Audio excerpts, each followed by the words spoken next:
After achieving career success, I returned home to visit my parents for the first time. But what I saw shocked me. The mother who abandoned me and my father years ago, claiming she was going off to live a better life, was now limping and relying on a street stall to survive. I immediately asked my assistant to investigate what happened over the years, then pulled my cap down and sat at her stall. She came over and asked what I wanted to eat. Just then, a local thug suddenly appeared, demanding money from her, and even started hitting her right in front of me. He then took all of her money. I watched the whole thing, but made no move to help, because 10 years ago, I had rushed home happily with my college acceptance letter, only to find my father collapsed on the ground. The thug saw me and kicked me hard, then whipped me with a belt. My mother rushed over to stop him, and told me she had chosen the thug. She said my father died of anger after discovering their affair. I was heartbroken by the truth, but she left with the thug without hesitation. 10 years later, with the help of a powerful family, I had built a successful career. The heiress of that family knew I still couldn't let go of my mother. So she brought me a development project from my hometown, giving me a chance to check on my mother. But the moment I arrived,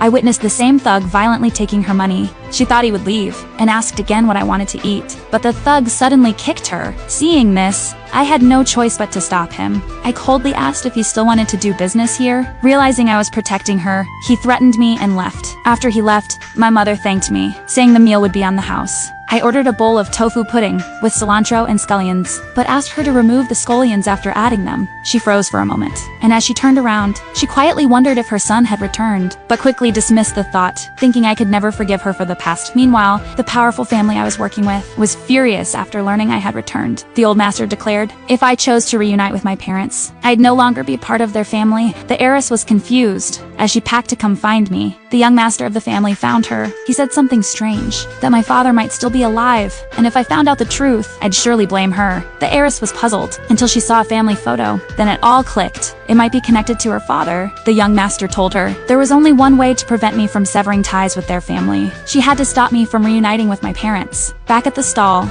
my mother brought over the tofu pudding, but the thug suddenly returned, this time pushing a disabled man in a wheelchair. Seeing him, my mother panicked, saying he was already like this. How could the thug still torment him? But the thug insisted that since she was his woman, she owed him money. I didn't realize that the man in the wheelchair was my father. People around began sympathizing with my mother and condemned the thug for going too far. But the thug flipped the story, claiming the disabled man was her new lover, that she had betrayed him first. Hearing that, everyone turned against my mother, calling her shameless and deserving. The thug became even more arrogant, demanding $10,000 from her, or else the man would suffer. My mother was devastated. Just then, my father pulled out a knife, wanting to end his life and free her from pain. My mother broke free from the thug and rushed to hug him. Right then, my assistant called and told me the truth, that my mother had secretly been caring for my father all these years. My father was filled with guilt.